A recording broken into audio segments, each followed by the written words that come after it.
Assalamualaikum warahmatullahi wabarakatuh. Saya Emelianisa Sabeta Sofi dan teman saya ada Nanda Aidil Fitrah dan Muhammad Nasrullah. Kami dari kelompok 12 mata kuliah Hukum Acara Pidana. Kami di sini akan mempresentasikan hasil diskusi kami yang materinya berjudul Teori Pembuktian dalam Hukum Acara Pidana.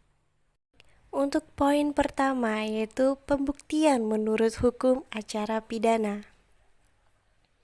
Pembuktian dalam perkara pidana berbeda dengan pembuktian dalam perkara perdata. Dalam pembuktian perkara pidana, hukum acara pidana adalah bertujuan untuk mencari kebenaran material, yaitu kebenaran sejati atau yang sesungguhnya. Sedangkan pembuktian dalam perkara perdata, hukum acara perdata adalah bertujuan untuk mencari kebenaran formil. Artinya, hakim tidak boleh melampaui batas-batas yang diajukan oleh para pihak yang berperkara. Jadi, hakim dalam mencari kebenaran formal untuk membuktikan dengan preponderance of evidence. Sedangkan hakim pidana dalam mencari kebenaran material, maka peristiwanya harus terbukti. Menurut Martiman Projo Hamijojo bahwa pembuktian adalah mengandung maksud dan usaha untuk menyatakan kebenaran adalah suatu peristiwa sehingga dapat diterima oleh akal terhadap kebenaran peristiwa tersebut. Dalam hukum acara pidana, acara pembuktian adalah dalam rangka mencari kebenaran material, dan KUHP yang menetapkan tahapan dalam mencari kebenaran sejati, yaitu melalui pertama, penyidikan, kedua, penuntutan, ketiga, pemeriksaan di persidangan, dan yang terakhir, pelaksanaan, pengamatan, dan pengawasan. Sehingga acara pembuktian hanyalah merupakan salah satu fase atau prosedur dalam pelaksanaan hukum acara pidana secara keseluruhan yang sebagaimana diatur di dalam KUHP. Baik, saya akan melanjutkan poin yang kedua, yaitu kedudukan saksi dalam hukum acara pidana. Pengertian keterangan saksi sebagaimana yang diatur di dalam pasal 1 ayat 27 Undang-Undang Nomor 8 Tahun 1981 tentang hukum acara pidana, bahwa keterangan saksi adalah salah satu alat bukti dalam perkara pidana yang berupa keterangan dari saksi mengenai suatu peristiwa pidana yang ia dengar sendiri, ia lihat sendiri, dan ia alami sendiri, dengan menyebut alasan dari pengetahuan itu, sebagaimana yang telah dijelaskan di atas bahwa dikatakan sebagai seorang saksi memiliki 3 kriteria, yakni pertama, dengar sendiri, kedua, lihat sendiri, ketiga, alami sendiri.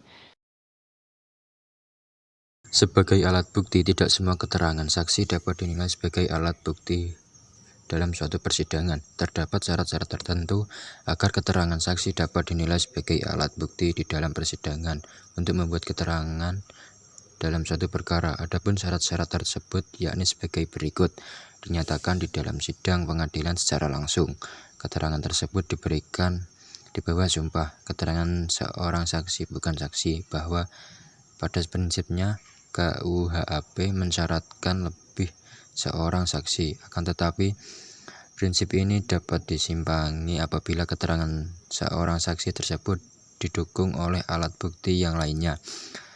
Dalam hal keterangan saksi yang berdiri sendiri tentang suatu kejadian atau keadaan dapat dinilai sebagai alat bukti apabila keterangan para saksi tersebut saling terkait dan berhubungan satu dengan lainnya. Baik, saya akan melanjutkan materi berikutnya, yakni tentang kedudukan saksi, ahli keterangan, ahli menurut hukum acara pidana. Kehadiran seorang ahli dalam memberikan keterangan suatu penyidikan terjadinya tindak pidana menjadi sangat penting dalam semua tahap-tahap penyidikan, baik dalam tahap penyelidikan, penindakan, pemeriksaan maupun penyerahan berkas perkara kepada penuntut umum. Tanpa kehadiran seorang ahli dalam memberikan atau menjelaskan suatu masalah, akan dapat seorang ahli dalam memberikan atau menjelaskan suatu masalah, akan dapat dibayangkan bahwa penyidik akan mengalami kesulitan dalam usaha mengungkap suatu tindak pidana. Persyaratan dan kriteria sebagai seorang saksi ahli tidak diatur lebih lanjut dalam KUHP. Seorang dapat menjadi saksi ahli apabila mempunyai keahlian khusus di bidangnya. Keahlian khusus tersebut dapat diperolehnya baik itu dari pendidikan formal ataupun dari pendidikan non-formal.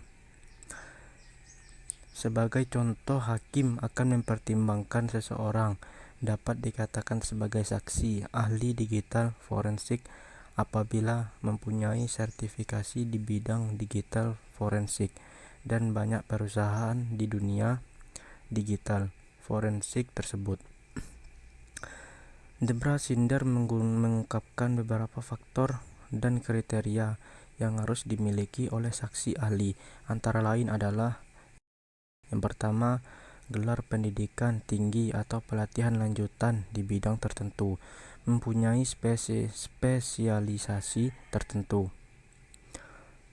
dan pengakuan sebagai guru, dosen atau pelatih di bidang tertentu. Lisensi profesional jika masih berlaku, ikut sebagai keanggotaan dalam suatu organisasi profesi, polisi, kepemimpinan dalam organisasi tersebut lebih bagus. Sekian dari saya. Wassalamualaikum warahmatullahi wabarakatuh.